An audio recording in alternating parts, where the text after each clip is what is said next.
সীমান্তে কাঁটাতারের বেড়া দিতে বিএসএফকে ২৭ কিলোমিটার জমি দিল পশ্চিমবঙ্গ সরকার। নাগরিকত্ব সংশোধনী আইন কার্যকরের ঘোষণা, অবৈধদের নিজ দেশে ফেরতের হুঁশিয়ারি।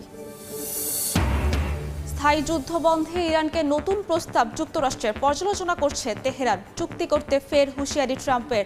হরমুজের নিয়ন্ত্রণ আরও জোরদার আইআরজিসির।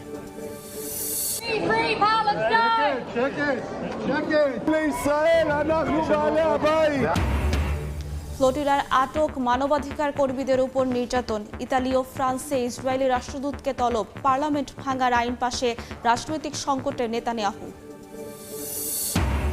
কিউবার সাবেক প্রেসিডেন্ট রাউলের বিরুদ্ধে মার্কিন নাগরিক হত্যার ষড়যন্ত্রের অভিযোগ। হামলার অজুহাত বলছে হাভানা। ক্যারিবীয় সাগরে বিমানবাহী রণতরী মোতায়েন।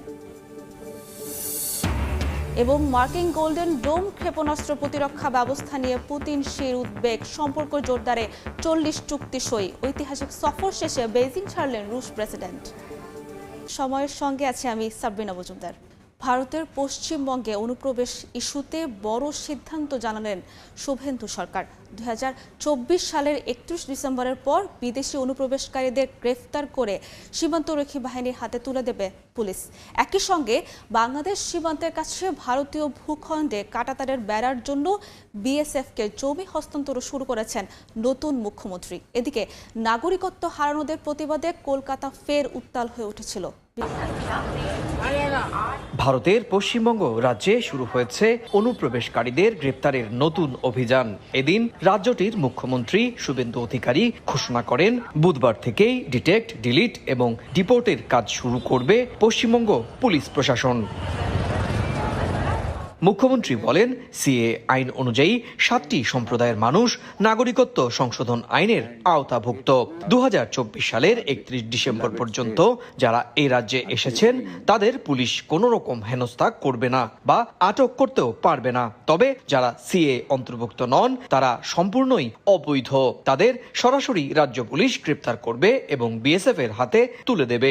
বাংলাদেশের সীমান্তরক্ষী বাহিনীর সঙ্গে কথা বলে তাদের দেশ থেকে বের করে দেওয়ার ব্যবস্থা করা হবে। পশ্চিমবঙ্গ এবং বাংলাদেশ বর্ডার রাজ্য সরকার বিএসএফ এর চাহিদা মতো পূর্ণাঙ্গ জমি হস্তান্তর করেছে।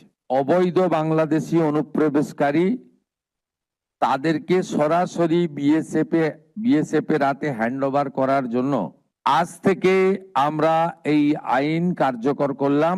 নির্বাচনে জয়ী হওয়ার পর বুধবারই প্রথমবারের মতো সংক্ষিপ্ত উত্তরবঙ্গ সফর শেষে সন্ধ্যায় সচিবালয় নবান্নে মুখ্যমন্ত্রী ভারতীয় সীমান্তরক্ষী বাহিনীর ডিজির সঙ্গে সাক্ষাৎ করেন এবং তার হাতে 27 কিলোমিটার এলাকার 54 একর জমির কাগজপত্র আনুষ্ঠানিকভাবে তুলে দেন। তৃণমূল কংগ্রেসের সরকারের সঙ্গে কেন্দ্রীয় বিজেপি সরকারের বিরোধের জেরে দীর্ঘদিন ধরে বিএসএফ সীমান্ত রক্ষার প্রশ্নে কাঁটাতারের বেড়া নির্মাণ করতে পারছিল না। রাজ্যের প্রথম মন্ত্রিসভার বৈঠকেই শুভেন্দু অধিকারী প্রশাসন সিদ্ধান্ত নেয় সব জটিলতা কাটিয়ে দ্রুততার সঙ্গে বিএসএফ কে জমি হস্তান্তর করা হবে। এদিকে বুধবার নতুন করে ভোটার তালিকা থেকে বাদ যাওয়া নাগরিকত্বের দাবিতে উত্তাল হয়ে ওঠে শহর কলকাতা। এদিন শিয়ালদা স্টেশন থেকে প্রতিবাদ মিছিলে শামিল হন হাজার হাজার মানুষ। বাংলার মানুষকে আমি ভাবতে বলবো, কাদের প্রতি আপনারা ভরসা করলেন? আইনের সহযোগিতা নেন, নওশাদ সিদ্দিকীর পাশে আসুন, মাথা তুলে বাঁচতে পারবেন। একটা 18 বছরের ভোটার এখানে ভোটার দিয়ে আসছে, বয়স থেকেই সে বাতিল হয়ে গেল না, সে ভোট দিতে পারলো না, তাহলে সরকারটা তো অবৈধ। 27 লক্ষ ভোটার বাদ দিয়েছে, তাদের অবিলম্বে নাম নথিভুক্ত করতে হবে। 9 মে পশ্চিমবঙ্গে বিজেপি সরকার গঠিত হয়। এরপর থেকেই একের পর এক সিদ্ধান্ত নিতে শুরু করে শুভেন্দু প্রশাসন। বিশেষ করে পশু হত্যা ইস্যু, শব্দ দূষণ নিয়ন্ত্রণে কড়াকড়ি আরোপের সিদ্ধান্ত নিয়ে রাজ্যটিতে তুমুল প্রতিবাদ বিক্ষোভও শুরু হয়েছে।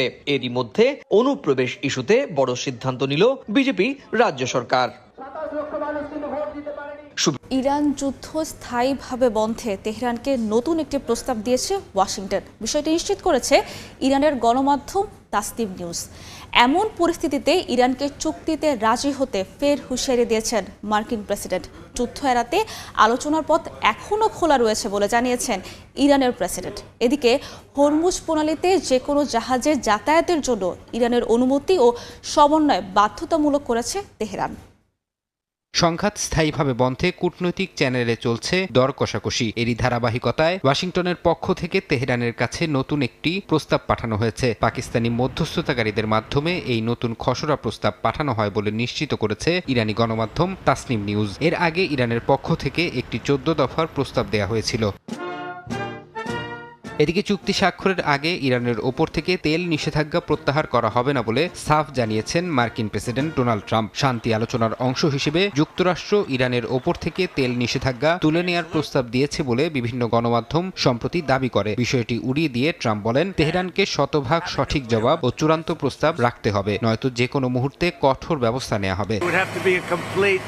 100% good answers, and if we do, we save a lot of time, energy and lives. ওয়াশিংটনের খসড়া প্রস্তাব ও হুমকির মুখে কূটনৈতিক শিষ্টাচারের আহ্বান জানিয়েছেন ইরানি প্রেসিডেন্ট মাসুদ পেজেশকিয়ান। সামাজিক যোগাযোগ মাধ্যমে তিনি জানান, যুদ্ধ এড়াতে ইরান সবসময় সব পথ খোলা রেখেছে, তবে বল প্রয়োগ করে ইরানকে আত্মসমর্পণ করানো যাবে না বলে সতর্ক করেন তিনি। এক সময়ের যুক্তরাষ্ট্র ইসরায়েল বিরোধী ও পরমাণু কর্মসূচির ঘোর সমর্থক মাহমুদ আহমাদিনেজাদকে ঘিরেই ইরানের শাসক বদলের এক পশ্চিমা চিত্রনাট্য শুরু হয়েছিল। তেহরানের নরম্যাক এলাকায় গৃহবন্দিত্ব থেকে তাকে মুক্ত করতে হামলা চালিয়েছিল ইসরায়েল। সেই হামলায় আহমাদিনেজাদ নিজেই আহত হন। মার্কিন গণমাধ্যম নিউ ইয়র্ক টাইমসের এক প্রতিবেদনে বিস্তারিত ঘটনা তুলে ধরা হয়েছে। এক দশকেরও বেশি সময় আগে ইসরায়েলকে মানচিত্র থেকে মুছে ফেলার হুঙ্কার দিয়েছিলেন মাহমুদ আহমাদিনেজাদ। তিনিই ছিলেন ওয়াশিংটন ও তেল আবিবের অপারেশন এপিক ফিউরির তাসের টেক্কা। মার্কিন গোয়েন্দা কর্মকর্তাদের বরাতে নিউ ইয়র্ক টাইমস জানায়, তেহরানের ধর্মতান্ত্রিক সরকারকে হটিয়ে সেখানে একটি মার্কিন বান্ধব বিকল্প সরকার বসানোর প্রথম ধাপ ছিল আহমাদিনেজাদের উদ্ধার অভিযান। তবে যুদ্ধের প্রথম দিনেই সেই হিসাব পুরোপুরি ওলটপালট হয়ে যায়। ইসরায়েলি বিমান হামলার মূল লক্ষ্য ছিল আহমাদিনেজাদের বাড়ির সামনে পাহারারত রেভলিউশনারি গার্ডের সেন্ট্রি পোস্ট ধ্বংস করা। স্যাটেলাইট চিত্রে সেই পোস্টটি সম্পূর্ণ ধ্বংস হওয়ার প্রমাণ মিললেও ভেতরে থাকা আহমাদিনেজাদ নিজে এই হামলায় গুরুতর আহত হন। এই ঘটনার পর থেকে তাকে আর জনসমক্ষে দেখা যায়নি এবং বর্তমানে তিনি কোথায় ও কী অবস্থায় আছেন তা সম্পূর্ণ ধোঁয়াশাচ্ছন্ন। তবে এই মৃত্যুর মুখ থেকে ফেরার পর তিনি পশ্চিমাদের এই শাসক বদলের মহাপরিকল্পনা নিয়ে চরম হতাশ হয়ে পড়েন। কাকতালীয় বিষয় হলো, গত কয়েক বছরে আহমাদিনেজাদের সঙ্গে ইরানের সর্বোচ্চ নেতা আয়াতুল্লাহ খামেনির দূরত্বের দেয়াল ক্রমশ চওড়া হয়েছিল। কয়েক দফায় তার প্রেসিডেন্ট পদের প্রার্থিতা বাতিল করা হয় এবং তাকে এক প্রকার গৃহবন্দী করে ফেলা হয়। অন্যদিকে ভেনেজুয়েলার মাদুরোকে সরিয়ে দেলসি রদ্রিগেজকে ক্ষমতায় বসানোর সফল মার্কিন মডেলটি ডোনাল্ড ট্রাম্প ইরানেও পুনরাবৃত্তি করতে চেয়েছিলেন, যেখানে তাদের প্রথম পছন্দ হয়ে ওঠেন এই সাবেক কট্টরপন্থী নেতা। চরম রাজনৈতিক সংকটে পড়েছেন ইসরায়েলি প্রধানমন্ত্রী বিনিয়ামিন নেতানিয়াহু। বুধবার ইসরায়েলি পার্লামেন্ট ভেঙে দিতে প্রাথমিক একটি বিল পাস হয়। এর মধ্য দিয়ে ইসরায়েলে আগাম নির্বাচনের পথ প্রশস্ত হয়েছে। এদিকে গাজা অভিমুখে রওনা হওয়া সুমুদ ফ্লোটিলার মানবাধিকার কর্মীদের আটকে চরম অবমাননার ভিডিও শেয়ার করেছেন ইসরায়েলের কট্টর ডানপন্থী মন্ত্রী বেন গাভির। এর জেরে বিশ্বজুড়ে তীব্র ক্ষোভ ও নিন্দার ঝড় উঠেছে। ইতালি, ফ্রান্স ও কানাডা সহ একাধিক দেশ ইসরায়েলি রাষ্ট্রদূতদের তলব করেছে।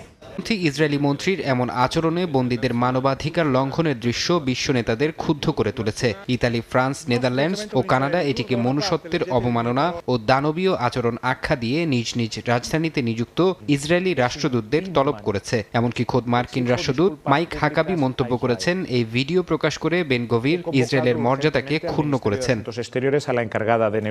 এদিকে বৈশ্বিক এই নিন্দার ঝড়ের মাঝেই ঘরের মাঠে বড় ধরনের রাজনৈতিক ধাক্কা খেয়েছেন প্রধানমন্ত্রী বিনিয়ামিন নেতানিয়াহু। বুধবার কোনো বিরোধিতা ছাড়াই 110 জন আইন প্রণেতার বিপুল সমর্থনে ইসরায়েলি পার্লামেন্ট ভেঙে দেওয়ার প্রাথমিক বিল পাশ হয়েছে। অর্থোডক্স ইহুদি দলগুলো জোট সরকার থেকে সমর্থন প্রত্যাহারের ঘোষণা দেওয়ার পর রাজনৈতিক পরিস্থিতি নিয়ন্ত্রণে নিতে ক্ষমতাসীন জোট নিজেই এই বিলটি উত্থাপন করে। তবে প্রাথমিক অনুমোদনের মাধ্যমে ইসরায়েলে আগাম নির্বাচনের পথ প্রশস্ত হলেও এটি চূড়ান্ত আইনে পরিণত হওয়ার আগে সংসদীয় কমিটিতে পর্যালোচনা এবং নেসেটে আরও 3 দফা ভোটাভুটির প্রয়োজন হবে। Was be smooth. আগামী অক্টোবরের নির্ধারিত নির্বাচনের আগেই সেপ্টেম্বর বা তার কাছাকাছি সময়ে এই আগাম নির্বাচন অনুষ্ঠিত হতে পারে বলে আভাস মিলছে। 2023 সালের 7 অক্টোবরের নিরাপত্তা ব্যর্থতা, গাজা, লেবানন ও ইরানের সাথে যুদ্ধ পরিস্থিতি এবং দুর্নীতি মামলার কারণে নেতানিয়াহুর জনপ্রিয়তা আগেই তলানিতে ঠেকেছে। সাম্প্রতিক বিভিন্ন জরিপ বলছে, নাফতালি বেনেট ও ইয়াইর লাপিদের নতুন রাজনৈতিক জোটের কাছে এই আগাম ভোটে বড় ধরনের পরাজয়ের মুখে পড়ার পরিস্থিতি তৈরি হয়েছে নেতানিয়াহুর। কিউবার সাবেক প্রেসিডেন্ট রাউল কাস্ট্রোর বিরুদ্ধে মার্কিন নাগরিকদের হত্যার ষড়যন্ত্র ও বিমান ধ্বংসের অভিযোগ এনেছে ট্রাম্প প্রশাসন। তবে এই পদক্ষেপকে সামরিক হামলার অজুহাত এবং সম্পূর্ণ রাজনৈতিক চাল বলে প্রত্যাখ্যান করেছে হাভানা। এদিকে এই ঘটনার পরপরই ক্যারিবীয় সাগরে পরমাণু শক্তিচালিত বিমানবাহী রণতরী মোতায়েন করায় ওই অঞ্চলে চরম সামরিক উত্তেজনা তৈরি হয়েছে।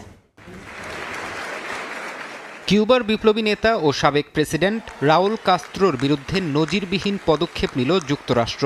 মায়ামির ফেডারেল আদালতে কাস্ত্রোসহ 6 জনের বিরুদ্ধে মার্কিন নাগরিকদের হত্যা চক্রান্ত ও বিমান ধ্বংসের অভিযোগ এনেছে ট্রাম্প প্রশাসন। মার্কিন ভারপ্রাপ্ত অ্যাটর্নি জেনারেল টড ব্ল্যাঞ্চ প্রকাশ্য হুঙ্কার দিয়ে বলেন, ওয়াশিংটন তার নাগরিকদের ওপর আঘাতের ঘটনা কখনোই ভুলে যায় না এবং এর চূড়ান্ত প্রতিশোধ নেওয়া হবে।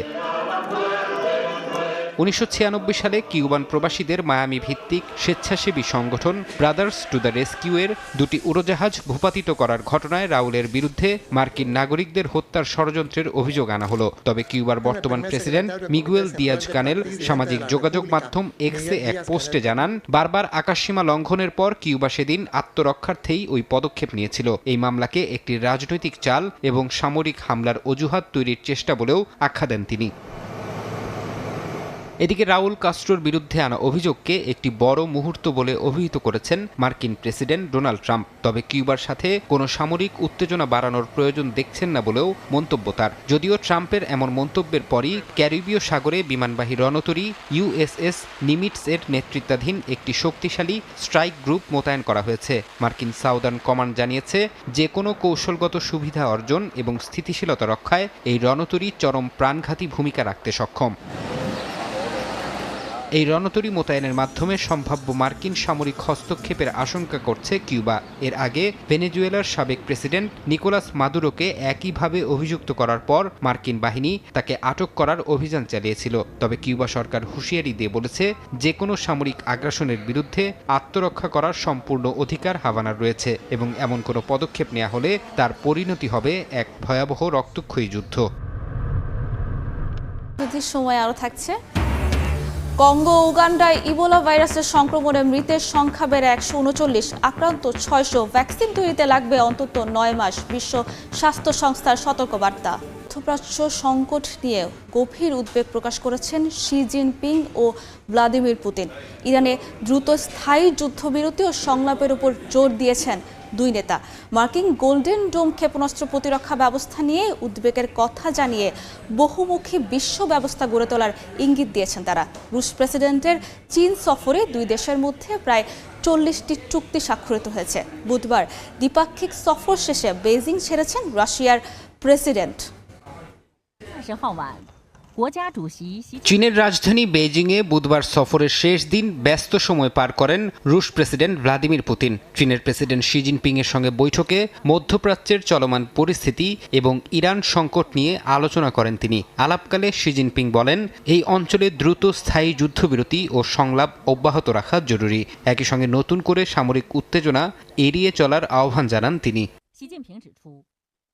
বৈঠকের পর প্রকাশিত যৌথ বিবৃতিতে বহুমুখী বিশ্ব ব্যবস্থা গড়ে তোলার ওপর জোর দেন দুই নেতা। তারা বলেন, কিছু দেশ এককভাবে বৈশ্বিক বিষয়গুলো নিয়ন্ত্রণের চেষ্টা করছে, যা আন্তর্জাতিক স্থিতিশীলতার জন্য উদ্বেগের। একই সঙ্গে মার্কিন প্রেসিডেন্ট ডোনাল্ড ট্রাম্পের প্রস্তাবিত গোল্ডেন ডোম ক্ষেপণাস্ত্র প্রতিরক্ষা কর্মসূচি নিয়েও উদ্বেগ প্রকাশ করেন দুই নেতা।